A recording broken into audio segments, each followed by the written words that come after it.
ওই দে বাপে ওই সাদা খাইতে কি কা মানুষ শরম হয় নাই না লিল্লা বাপে পুরা একলগে বইয়া সাদ্দা খাই রে, এটা শরম লাগে না? বাপুকে কারণ মানুষ আসেনি সাইটে দি ছি, আল্লাহর মুসিয়া খানোর ইতারে খামর রাখতাম না রে। তারা সাদাই দিম না খরাই লাই বিশুদ্ধবার পয়সা দিতে সময় সাদাই দিম আমি তোমার পয়সা নাই যাও ওলা করা লাগবো। ইটা কি জাত আমরা গাঁৱৰ মানুষে দেখলে আমরা দর বাবা দেখো ইটা কি জাত খামলা লাগাইছো বাপে পুয়া একলগে সাদ্দা খাই। এখন তোরা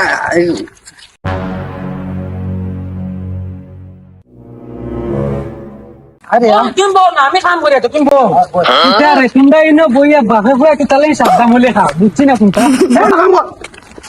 আমরা দেখে অত গরম হয়ে গেলে কি তালে কিন্তু আমরা দেখে না নি গাছর তলে বইয়া পুয়া দে সাদ্দা বার করি বাপরে বাপে মলে, ইটা শরম হয় নাই? দেখো কি করে তুই আমরা যে কাম করে খা কার কাম করে এটা জানি কি চাচা